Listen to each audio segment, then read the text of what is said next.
Hello students, आज हम electrical field जो पार्ट बी है चैप्टर 1 का उसको स्टडी करने वाले हैं। सबसे पहले हम स्टार्ट करते हैं कि what is electric field. Electrical field होता क्या है?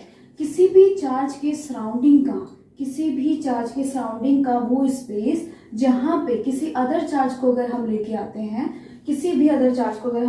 हैं, तो वो चार्ज अगर कुछ फोर्स एक्सपीरियंस कर रहा है इस फील्ड में, इस स्पेस में आने के बाद, तो हम ये बोलेंगे कि वो स्पेस, वो रीजन, वो सराउंडिंग क्या है, आपका इलेक्ट्रिकल फील्ड है। किसका इलेक्ट्रिकल फील्ड है? इस चार्ज का। तो फील्ड क्या हो गया? जैसे एक मैग्नेट के सराउंडिंग का वो स्पेस जहाँ पे हम दूसरे मैग्नेट को लाते हैं तो वो एक फोर्स को एक्सपीरियंस करता है, तो हम क्या बोलते हैं कि मैग्नेटिक फील्ड है वो रीजन जो है मैग्नेटिक फील्ड का है। सेम सिमिलर वे में चार्ज की भी अपनी इंट्रिंसिक प्रॉपर्टी होती है कि उसके सराउंडिंग का जो स्पेस होता है वो स्पेस किसकी तरह बिहेव करता है? इलेक्ट्रिकल फील्ड की तरह। और इसको रिकॉग्नाइज करने के लिए, इसकी टेस्टिंग करने के लिए हम क्या करते हैं? टेस्ट चार्ज को इसके पास लेके आते हैं। जब हम इस टेस्ट चार्ज को यहाँ पे लेके आएंगे, कोई भी इसके ऊपर फोर्स नहीं होगा, फोर्स जीरो होगा। लेकिन जैसे ही हम इस चार्ज को इस रीजन में लेके आएंगे तो इसके ऊपर कुछ ना कुछ फोर्स एक्सपीरियंस होगा।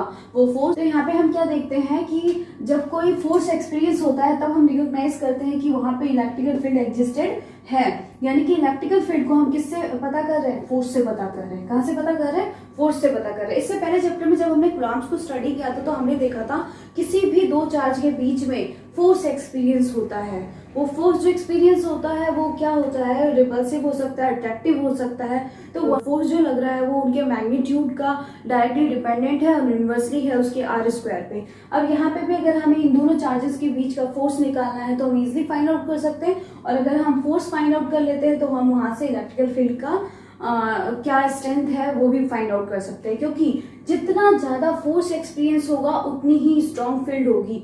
वो फोर्स ही डिसाइड करेगा कि जो फील्ड यहाँ पे स्पेस में जो फील्ड है वो क्या है, उसका स्ट्रेंथ क्या है, उसकी इंटेंसिटी क्या है। तो यहाँ से एक टर्म आता है हमारा electric field intensity. Electric field intensity क्या है आपका? Force per unit charge, force per unit test charge. जितना फोर्स एक्सपीरियंस होगा इस सोर्स की वजह से, इस सोर्स चार्ज की वजह से, इस टेस्ट चार्ज पे, वो क्या आपको डिफाइन करके देगा? इलेक्ट्रिक फील्ड इंटेंसिटी को। इलेक्ट्रिकल फील्ड इंटेंसिटी किसको बताता है? ये स्ट्रेंथ को बताता है कि यहाँ पे जो जनरेट हुई इलेक्ट्रिक फील्ड है उसका स्ट्रेंथ क्या है, वो स्ट्रॉन्ग फील्ड है, वीक फील्ड है, कैसी फील्ड है, डिपेंडिंग ऑन फोर्स। तो यहाँ पे ई जो है डायरेक्टली डिपेंड किस पे हो जाएगा? आपके फोर्स पे हो जाएगा। कितना ज्यादा फोर्स। अगर मैं बोलूं कि एक पॉइंट चार्ज की वजह से आप इलेक्ट्रिकल फील्ड फाइंड आउट करिए तो सबसे पहले आपको क्या करना पड़ेगा? हमने एक सोर्स चार्ज ले रखा है। सोर्स चार्ज, सबसे पहले देखते हैं सोर्स चार्ज क्या होता है। सोर्स चार्ज होता है आपका कि जो इलेक्ट्रिकल फील्ड का सोर्स है, सिंपल वे में जो इलेक्ट्रिकल फील्ड जनरेट हो रही है उसका जो सोर्स है वो क्या हो जाएगा? आपका सोर्स चार्ज। और जिस चार्ज को हम इलेक्ट्रिकल फील्ड के अंदर लेके आ रहे हैं, जिसके ऊपर टेस्टिंग की जा रही है फील्ड की, वो क्या हो जाएगा? Test charge. टेस्ट चार्ज का मैग्नीट्यूड जो होता है वो सोर्स चार्ज के कंपेयर में कम होता है, सो दैट कि वो सोर्स चार्ज के फील्ड को डिस्टर्ब ना करे, डिस्टॉर्ट ना करे। तो ये हमारे पास अभी जो ये चार्ज है ये क्या हो जाएगा? सोर्स चार्ज, क्योंकि इसी की इलेक्ट्रिकल फील्ड है। और इस इलेक्ट्रिकल फील्ड में हम किसको लेके आ रहे हैं? इस चार्ज को। तो ये क्या हो जाएगा? टेस्ट चार्ज, इसके ऊपर टेस्टिंग की जा रही है। अब देखिए दो चार्ज के बीच में हमने Q एंड Q0 ले रखा है। ये टेस्ट चार्ज है, ये सोर्स चार्ज है। इन दोनों के बीच में लगने वाला फोर्स क्या होगा? By Coulomb's law F directly depend on Q0 and inversely depend on R। ले लेते हैं इनके बीच का डिस्टेंस जो है, तो कितना हो जाएगा? r²। यही हो जाएगा। इसको हटाते हैं, क्या जाता है? कांस्टेंट टर्म K, और K यहाँ पे मैं डायरेक्ट लिख रही हूँ। K क्या है? 1/4πε0। हमने लास्ट लेक्चर्स में ये देखा हुआ है। कूलम्ब्स लॉ के वीडियोस एक बार आप चेक कर सकते हैं। F क्या है आपका? 1/4πε0 Q0/r²। अगर आपको क्या निकालना है? इलेक्ट्रिकल फील्ड इंटेंसिटी निकालनी है जो डिनोटेड होती है E से। तो यहाँ पे क्या आ जाएगा? F कितना आ जाएगा आपका? 1/4πε0 Q0/r²। और डिवाइडेड बाय किससे है? ये Q0 से। ये तो F की वैल्यू है ये पूरी, और ये डिवाइडेड बाय क्या है? Q0 से Q0 कैंसिल हो गया। यहाँ पे E क्या आ गया आपका? Q/4πε0 r²। यहाँ से अब क्या देखते हैं? यहाँ पे मैंने कोई भी साइन नहीं लगाया वेक्टर वगैरह का। तो इलेक्ट्रिकल फील्ड जो होती है आपकी वेक्टर क्वांटिटी होती है। इलेक्ट्रिक फील्ड क्या होती है आपकी? वेक्टर क्वांटिटी होती है ये। दूसरी चीज, इलेक्ट्रिक फील्ड की डायरेक्शन वही डायरेक्शन होगी जो फोर्स की डायरेक्शन होगी। जो फोर्स की डायरेक्शन होगी वही किसकी डायरेक्शन होगी, इलेक्ट्रिक फील्ड की डायरेक्शन होगी। दोनों की डायरेक्शन क्या हो जाएगी, सेम हो जाएगी। और फोर्स की डायरेक्शन कौन डिसाइड करता है, पॉजिटिव चार्ज डिसाइड करता है। थर्ड जो है, जैसे फोर्स जो है आपका inversely depend on r square है, वैसे ही इलेक्ट्रिक फील्ड भी inversely depend on r square हो जाएगा। इस पर डिपेंड करेगा इनवर्सली आर स्क्वायर पे। फोर्थ जो है आप देखेंगे यहाँ पे बाय फॉर्मूले से, जो इलेक्ट्रिक फील्ड है आपका वो ओनली ऑन सोर्स चार्ज पे डिपेंडेंट है, क्योंकि इसी की वजह से इलेक्ट्रिक फील्ड है, तो इसकी इंटेंसिटी भी किस पे डिपेंड करेगी, ओनली सोर्स चार्ज पे। टेस्ट चार्ज पे इसकी डिपेंडेंसी नहीं है, तो ई only depend on source charge. किस पे डिपेंड करता है, ई सोर्स चार्ज पे डिपेंड करता है। अब यहाँ से आप ई का यूनिट डायमेंशन भी फाइंड आउट कर सकते हैं। इलेक्ट्रिक फील्ड इंटेंसिटी की यूनिट क्या हो जाएगी आपकी, ई ये था, फोर्स की यूनिट हो जाएगी न्यूटन, और इसका क्या हो जाएगा आपका कूलाम, तो ये क्या हो जाएगा न्यूटन पर कूलाम।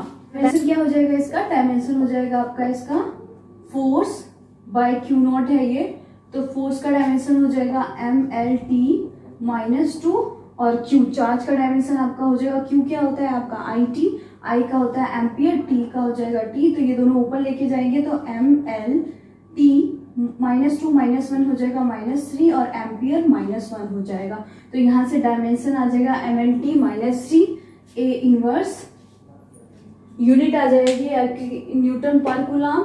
डिपेंडेंसी सिर्फ सोर्स चार्ज पे आती है। एफ जैसे इनवर्सली डिपेंड करता है आर पे, वैसे ई भी आर पे इनवर्सली डिपेंड करता है। ई की डायरेक्शन सेम होगी जो एफ की डायरेक्शन होगी, और एफ की डायरेक्शन होती है जो यूनिट पॉजिटिव चार्ज की डायरेक्शन होती है, और ये क्या है, एक वेक्टर क्वांटिटी है। ई क्या है आपके पास, वेक्टर क्वांटिटी। अगर मैं इसको वेक्टर टर्म में डिफाइन करूं तो मैं कैसे डिफाइन करूंगी इसको, अगर हमें इसे वेक्टर टर्म में डिफाइन करना है तो कैसे डिफाइन करेंगे, ई क्यू, इस पूरे टर्म को 1/4πε0 को मैं क्या लेके चल रही हूँ, के क्यू बाय आर स्क्वायर। तो जब मुझे इसे वेक्टर टर्म में डिफाइन करना है तो मैं यहाँ पे क्या लूंगी, आर यूनिट वेक्टर। डायरेक्शन के लिए यहाँ पे हम क्या लेंगे, यूनिट वेक्टर। यूनिट वेक्टर का मैग्नीट्यूड कितना होता है, 1। तो इस यूनिट वेक्टर को अगर ओपन करते हैं तो क्या आ जाएगा, k q r square, r vector upon में आर का मैग्नीट्यूड, यही होगा। तो ये क्या आ जाएगा, k q r vector upon में आर क्यूब, ये आ जाएगा आपका ई इन वेक्टर फॉर्म। ये किसके में आ गया आपका, वेक्टर फॉर्म में आ गया। तो आपने ये सारे टर्म जो इलेक्ट्रिकल फील्ड इंटेंसिटी की इंफॉर्मेशन देते हैं, हम पॉइंट वाइज नोट कर लेना इसे, और अच्छे से इसको मेमोराइज कर लेना, बहुत ही इंपॉर्टेंट है ये आपके आगे चैप्टर्स के लिए। नेक्स्ट है आपका इसी में electric field lines. Electric field lines,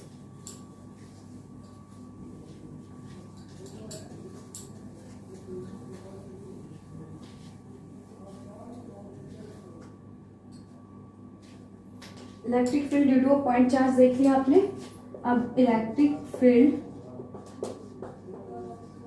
lines देखेंगे एक बार।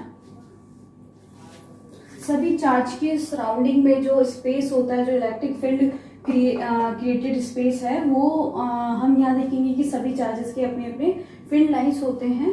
सबसे पहले स्टार्ट करते हैं हम पॉजिटिव चार्ज से।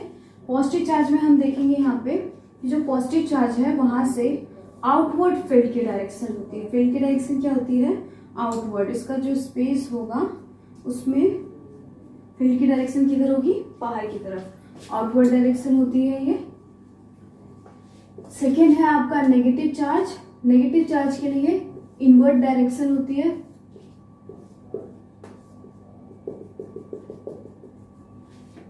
इसकी डायरेक्शन क्या हो गई, इनवर्ड।